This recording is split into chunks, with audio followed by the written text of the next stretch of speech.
ನಮಸ್ತೆ ಎಲ್ಲ ಕನ್ನಡದ ಮನಸ್ಸುಗಳಿಗೆ.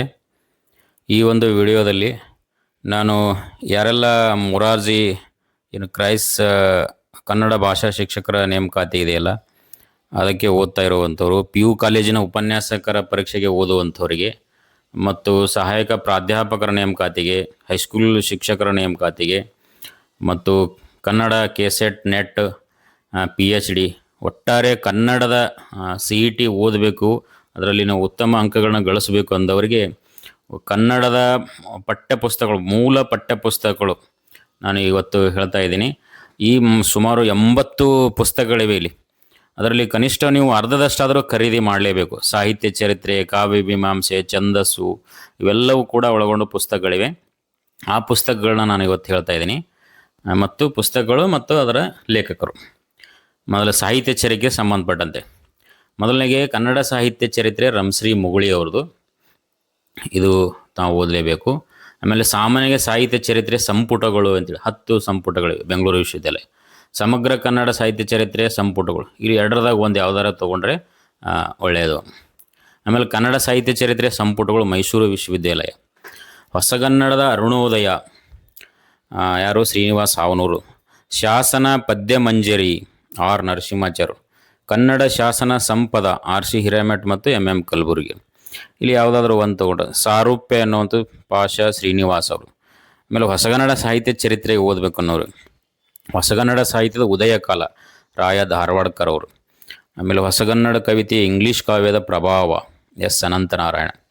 ಯುಗಧರ್ಮ ಮತ್ತು ಸಾಹಿತ್ಯ ದರ್ಶನ ಕೀರ್ತಿನಾಥ್ ಕುರ್ತಕೋಟಿಯವರು, ಇದು ತುಂಬ ಚೆನ್ನಾಗಿದೆ. ಹೊಸಗನ್ನಡ ಸಾಹಿತ್ಯದ ಉಗಮ ಮತ್ತು ವಿಕಾಸ ಹರಿಕೃಷ್ಣ ಬರಣ್ಣ, ಇವರು ತುಂಬ ಸರಳವಾಗಿ ಆ ಪುಸ್ತಕವನ್ನು ಬರೆದಿದ್ದಾರೆ. ಶಕ್ತಿ ಶಾರದೆಯ ಮೇಳ, ಇದೊಂದು ವಿಮರ್ಶಾ ಕೃತಿ ಡಿ ಆರ್ ನಾಗರಾಜ್ ಅವ್ರದ್ದು, ಹೊಸಗನ್ನಡವನ್ನು ಕುರಿತು ಹೇಳೋದು. ಹಳೆಗನ್ನಡ ಸಾಹಿತ್ಯದ ರೂಪಗಳು ರಂಶ್ರೀ ಮುಗುಳಿಯವರದ ಇನ್ನೊಂದು ಕೃತಿ ಇದೆ. ಇಲ್ಲಿ ರೂಪಗಳು, ಚಂಪು ಎಲ್ಲದರ ಬಗ್ಗೆ ವಿವರಣೆ ಮಾಡಿರುವಂಥದ್ದು ಅದು. ಆಮೇಲೆ ಶಾಸನಗಳ ಸಾಂಸ್ಕೃತಿಕ ಅಧ್ಯಯನ, ಇದು ಕೂಡ ತುಂಬ ಚೆನ್ನಾಗಿರುವಂಥ ಪುಸ್ತಕ ಇದು, ಶಾಸನಗಳ ಸಾಂಸ್ಕೃತಿಕ ಅಧ್ಯಯನ. ನೆಕ್ಸ್ಟ್ ಆಮೇಲೆ ಯಾವುದು ಅಂದರೆ ಕಾವ್ಯ ಮೀಮಾಂಸೆಗೆ ಸಂಬಂಧಪಟ್ಟಿರುವಂಥದ್ದು, ಕಾವ್ಯ ಮೀಮಾಂಸೆಗೆ ಸಂಬಂಧಪಟ್ಟಿರುವಂಥ ಪುಸ್ತಕ ಸಾಹಿತ್ಯ ವಿಮರ್ಶೆ. ಇದರಲ್ಲಿ ಭಾರತೀಯ ಕಾವ್ಯ ಮೀಮಾಂಸೆ ತೀನಂ ಶ್ರೀಕಂಠಯ್ಯ, ತಾೌಲನಿಕ ಕಾವ್ಯ ಮೀಮಾಂಸೆ ಎಚ್ ತಿಪ್ಪೇರುದ್ರಸ್ವಾಮಿ, ಪಾಶ್ಚಾತ್ಯ ಕಾವ್ಯ ಮೀಮಾಂಸೆ ವಿ ಎಂ ಇನಾಮದಾರ್, ಕಾವ್ಯಾರ್ಥ ಚಿಂತನ ಜಿ ಎಸ್ ಶಿವರುದ್ರಪ್ಪನವರು.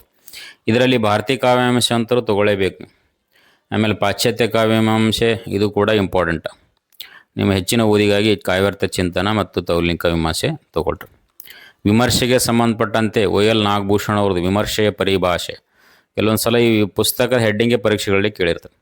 ಭಾರತೀಯ ಕಾವ್ಯಶಾಸ್ತ್ರ ಪರಿಭಾಷೆ ಮಲ್ಲೇಪುರಂ ಜಿ ವೆಂಕಟೇಶ್. ಇಂಗ್ಲೀಷ್ ಸಾಹಿತ್ಯದ ಇದು ಯಾವುದು ಸಾಹಿತ್ಯ ವಿಮರ್ಶೆಯ ಮಾದರಿಗಳು ಸಿ ಆರ್ ಎರವಿನ ತೇಲಿಮಠ್ ಎನ್ನುವಂಥವರು ಬರೆದಿದ್ದಾರೆ. ಆಮೇಲೆ ಇಂಗ್ಲೀಷ್ ಸಾಹಿತ್ಯ ಚರಿತ್ರೆ ಎಲ್ ಎಸ್ ಶೇಷಗಿರಿ ಅವರು. ಸೌಂದರ್ಯ ಸಮೀಕ್ಷೆ ಜಿ ಎಸ್ ಶಿವರುದ್ರಪ್ಪನವರು. ಕನ್ನಡದಲ್ಲಿ ಕಾವ್ಯ ತತ್ವ ಕೆ ಕೃಷ್ಣಮೂರ್ತಿ. ಕನ್ನಡ ಶಿಷ್ಟ ಕಾವ್ಯ ಮೀಮಾಂಸೆ ವೀರಣ್ಣ ದಂಡೆಯವ್ರದ್ದು. ಪಾಶ್ಚಾತ್ಯ ವಿಮರ್ಶೆಯ ಮಧ್ಯಯುಗ ವಿ ಎಂ ಇನಾಮದಾರ್ ಅವರು. ಮಹಾಕಾವ್ಯ ಸ್ವರೂಪ ಮತ್ತು ಬರೆದವಂಥವ್ರು ಜಿ ಎಸ್ ಶಿವರುದ್ರಪ್ಪನವರು.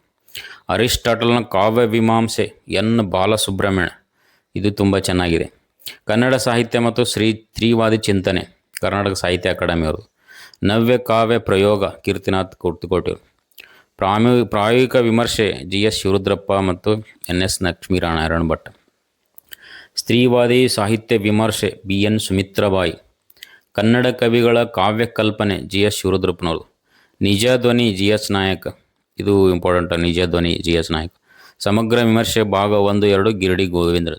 ಇವೆಲ್ಲ ಕಾವ್ಯ ಮೀಮಾಂಸೆ ಮತ್ತು ಸಾಹಿತ್ಯ ವಿಮರ್ಶೆಗೆ ಸಂಬಂಧಪಟ್ಟಂಥ ಪುಸ್ತಕಗಳು. ಆಮೇಲೆ ವ್ಯಾಕರಣ ಮತ್ತು ಭಾಷಾ ವಿಜ್ಞಾನಕ್ಕೆ ಸಂಬಂಧಪಟ್ಟಂಥ ಮುಖ್ಯ ಕೃತಿಗಳು, ಪುಸ್ತಕಗಳು, ಮೂಲ ಪುಸ್ತಕಗಳು ಯಾವುವಂದರೆ ಶಬ್ದ ಮಣಿದರ್ಪಣಂ ಡಿ ಎಲ್ ನರಸಿಂಹಾಚಾರ್ಯರು, ಇದು ಮೂಲ ಹಳೆಗನ್ನಡ ವ್ಯಾಕರಣ. ಶಬ್ದ ಮಣಿದರ್ಪಣ ಸಂಗ್ರಹ ಬಿ ಟಿ ಸಾಸ್ನೂರವರು. ಶಬ್ದ ಮಣಿದರ್ಪಣ ವಿಳಾಸ, ಇಲ್ಲಿ ಬಿ ಟಿ ಸಾಸ್ನೂರು ಮತ್ತು ಎಂ ಎಂ ಕಲಬುರ್ಗಿಯವರು ಕೂಡ ಈ ಶಬ್ದ ಮಣಿದರ್ಪಣ ಸಂಗ್ರಹ ಬರೆದಿದ್ದನು. ದರ್ಪಣ ವಿವರಣ ಎನ್ನುವಂಥದ್ದು ಶಿವಾನಂದ ಅವ್ರದ್ದು. ಹಳೆಗನ್ನಡ ವ್ಯಾಕರಣಗಳೆಲ್ಲ ತೌಲನಿಕ ವಿಶ್ಲೇಷಣೆ ಟಿ ವಿ ವೆಂಕಟಾಚಲ ಶಾಸ್ತ್ರಿ. ಹೊಸಗನ್ನಡ ವ್ಯಾಕರಣ ದೊಡ್ಡಸ್ವಾಮಿಯವರು. ಕನ್ನಡ ಮಧ್ಯಮ ವ್ಯಾಕರಣ ವಿದ್ವಾನ್ ಇದು ಯಾರು ಬರೆದಿದ್ದು ಅಂದರೆ ಇಲ್ಲಿ ಉಲ್ಟಾಗಿದೆ, ತೀನಂ ಶ್ರೀಕಂಠ ಅವರು ಬರೆದಿದ್ದು. ಅಲ್ಲಿ ನಡುಗನ್ನಡ ಅನ್ನೋದು ವಿದ್ವಾನ್ ರಂಗನಾಥ್ ಶರ್ಮಾ ಅನ್ನೋದು. ಕನ್ನಡ ಕೈಪಿಡಿ ಮೈಸೂರು ವಿಶ್ವವಿದ್ಯಾಲಯ. ಭಾಷಾ ವಿಜ್ಞಾನದ ಮೂಲ ತತ್ವಗಳು ಚಿದಾನಂದ ಮೂರ್ತಿಯವರು. ಕನ್ನಡ ಭಾಷಾಶಾಸ್ತ್ರ ರಾಯ ಧಾರವಾಡಕರ್ ಅವ್ರದ್ದು. ದ್ರಾವಿಡ ಭಾಷಾ ವಿಜ್ಞಾನ ಹಂಪ ನಾಗರಾಜಯ್ಯ. ಕನ್ನಡ ಭಾಷೆಯ ಚರಿತ್ರೆ ಪ್ರಭು ಕುಲಕರ್ಣಿಯವ್ರದ್ದು. ಸಂಕ್ಷಿಪ್ತ ಕನ್ನಡ ಭಾಷೆಯ ಚರಿತ್ರೆ, ಇದು ಚಿಕ್ಕದಾಗಿರುವಂಥದ್ದು ಕೂಡ ಚೆನ್ನಾಗಿದೆ, DN ಶಂಕರ ಭಟ್ ಅವರು. ದ್ರಾವಿಡ ಭಾಷಾ ವ್ಯಾಸಂಗ ಕನ್ನಡ ಭಾಷಾ ವ್ಯಾಸಂಗ ಸಂಗಮೇಶ್ ಸೌದತ್ತಿ ಮಠ. ಇದೆಲ್ಲ KS IAS ಲೆವೆಲಲ್ಲಿ ಕೂಡ ಭಾಷಾ ವ್ಯಾಸಂಗ ಅಭ್ಯಾಸ ಮಾಡ್ತಾಯಿದ್ರು. ಭಾಷಾ ವ್ಯಾಸಂಗಕ್ಕೆ ಸಂಬಂಧಪಟ್ಟಂತೆ ಸಂಗಮೇಶ್ ಸೌದತ್ತಿ ಮಠ ಅವ್ರ ಪುಸ್ತಕ ಇರಬೇಕು, ಚಿದಾನಂದ ಮೂರ್ತಿ ಅವ್ರದ್ದು ಕೂಡ ಇರಬೇಕು ಅನ್ನೋದು. ಆಮೇಲೆ GS ಕುಳ್ಳಿಯವರು ಕೂಡ ಇಲ್ಲಿ ವರ್ಣನಾತ್ಮಕ ಭಾಷಾ ವಿಜ್ಞಾನ, ಐತಿಹಾಸಿಕ ಭಾಷಾ ವಿಜ್ಞಾನ, ತೌಲ್ನಿಕ ಭಾಷಾ ವಿಜ್ಞಾನ, ಇವೆಲ್ಲವೂ ಕೂಡ ಭಾಷಾ ವಿಜ್ಞಾನಕ್ಕೆ. ಇದು ಕೂಡ ಇಂಪಾರ್ಟೆಂಟ್. ಕನ್ನಡಕ್ಕೆ ಬೇಕು ಕನ್ನಡದೇ ವ್ಯಾಕರಣ, ಶಂಕರ್ ಭಟ್ ಅವರು DN. ಕನ್ನಡ ಭಾಷೆ ಮತ್ತು ವ್ಯಾಕರಣಗಳ ಒಂದು ಅಧ್ಯಯನ ಅಂತೆ, ಕುಶಲಪ್ಪ ಕೊಡು.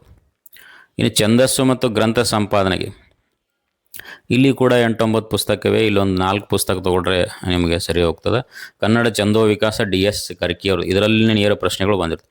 ಕನ್ನಡ ಛಂದೋ ಸ್ವರೂಪ ವೆಂಕಟಾಚಲ ಶಾಸ್ತ್ರಿ ಅವರು. ಇವೆರಡು ಪುಸ್ತಕ ಛಂದಸ್ಸಿಗೆ ಉಪಯುಕ್ತ. ಕನ್ನಡ ಛಂದಸ್ಸಿನ ಚರಿತ್ರೆ ಮೈಸೂರು ವಿಶ್ವವಿದ್ಯಾಲಯದವರು. ನಾವು ಹೊಸಗನ್ನಡ ಕವಿತೆ ಛಂದಸ್ಸು KG ನಾರಾಯಣ ಪ್ರಸಾದ್. ಛಂದೋಗತಿ ಸೇಡಿಯಾಪು ಕೃಷ್ಣ ಭಟ್ ಅವರು. ಸಮಾಲೋಕನ ತೀನಂ ಶ್ರೀಕಂಠಯ್ಯ ಅವ್ರದ್ದು. ಕನ್ನಡ ಗ್ರಂಥ ಸಂಪಾದನೆಗೆ ಇಲ್ಲಿ 1-2 ಕೃತಿ ಇಂಪಾರ್ಟೆಂಟ್. ಯಾವುದು ಅಂದರೆ DL ನರಸಿಂಹಾಚಾರ್ಯರು ಕನ್ನಡ ಗ್ರಂಥ ಸಂಪಾದನೆ, ಕನ್ನಡ ಗ್ರಂಥ ಸಂಪಾದನಾ ಶಾಸ್ತ್ರ MM ಕಲಬುರ್ಗಿ ಅವ್ರದ್ದು. ಆಮೇಲೆ ಗ್ರಂಥ ಸಂಪಾದನಾ ಶಾಸ್ತ್ರ ಪರಿಚಯ ಅಂತ ಸೀತಾರಾಮ್ ಜಾಗದ. ಇವು 3 ಇಂಪಾರ್ಟೆಂಟ್ ಕೃತಿಗಳು ಶಾಸ್ತ್ರ ಗ್ರಂಥ ಸಂಪಾದನೆಗೆ. ಇವಿಷ್ಟು ಛಂದಸ್ಸು ಮತ್ತು ಗ್ರಂಥ. ಇನ್ನು ಜಾನಪದ ಮತ್ತು ಸಂಶೋಧನೆಗೆ ಸಂಬಂಧಪಟ್ಟಂತೆ ಇಲ್ಲಿ ಜಾನಪದ ಸ್ವರೂಪ ಹಾಮಾನಾಯಕರು, ತುಂಬ ಚಿಕ್ಕ ಪುಸ್ತಕ ಇದು. ಜಾನಪದ ಅಧ್ಯಯನ ಜವರೇಗೌಡರು, ಇವರೆಲ್ಲ ಜಾನಪದ ಕ್ಷೇತ್ರದಲ್ಲಿ ಹೆಸರು ಮಾಡಿದಂಥವ್ರು. ಜಾನಪದ ಸಾಹಿತ್ಯ ರೂಪಗಳು ಅಂತೇಳಿ ರಾಘವ್ ಅವ್ರದ್ದು, ಇದು ತುಂಬ ಚೆನ್ನಾಗಿದೆ. ಕನ್ನಡ ಜಾನಪದ ಸಾಹಿತ್ಯ ಬೆಟಗೇರಿ ಕೃಷ್ಣ ಶರ್ಮಾ ಅವರು. ಕರ್ನಾಟಕ ರಂಗಭೂಮಿ HK ರಂಗನಾಥ್ ಅವರು. ಉತ್ತರ ಕರ್ನಾಟಕ ಬಯಲಾಟಗಳು ಬಸವರಾಜ್ ಮಲಶೆಟ್ಟಿ. ಉತ್ತರ ಕರ್ನಾಟಕದ ಜಾನಪದ ರಂಗಭೂಮಿ ಚಂದ್ರಶೇಖರ್ ಕಂಬಾರ್ ಅವರು.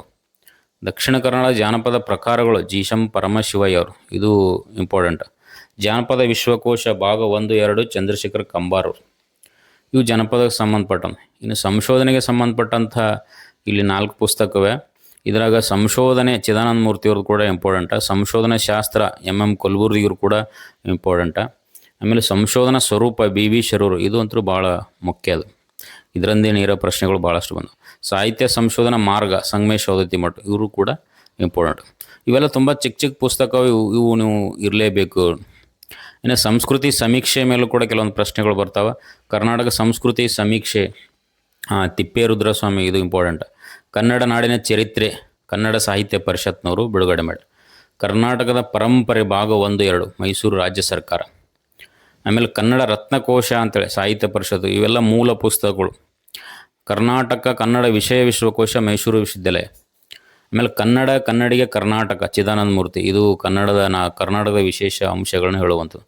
ಸಾಹಿತ್ಯ ಮತ್ತು ಮಾಹಿತಿ ಕೋಶ ಇವೆಲ್ಲವೂ ಕನ್ನಡದ ಪ್ರತಿಯೊಂದು ಪರೀಕ್ಷೆಗೆ ಪರಾಮರ್ಶನ ಗ್ರಂಥ ಅಂತೇಳಿ ಎಲ್ಲ KPS ಅವರಾಗಲಿ, KE ಅವರಾಗಲಿ, PU ಕಾಲೇಜ್ ಡಿಪಾರ್ಟ್ಮೆಂಟ್ ಅವರಾಗಲಿ, ಹೈಸ್ಕೂಲ್ ಎಲ್ಲ ಪರೀಕ್ಷೆಗಳಿಗೆ ಇರುವಂಥ ಮೂಲ ಪುಸ್ತಕಗಳು ಸುಮಾರು 80 ಮೂಲ ಪುಸ್ತಕಗಳಿವೆ.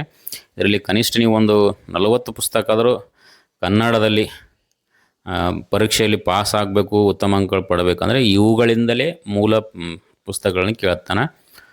ಇದಕ್ಕೆ ಬಿಟ್ಟು ಕೂಡ ಕೆಲವರು ಇನ್ನೂ ಒಂದಿಷ್ಟು ಪುಸ್ತಕಗಳು ಇವುಗಳನ್ನ ಆಧರಿಸಿನೇ ಬರೀತಾರೆ, ಯಾರೇ ಬರೆದ್ರು ಕೂಡ.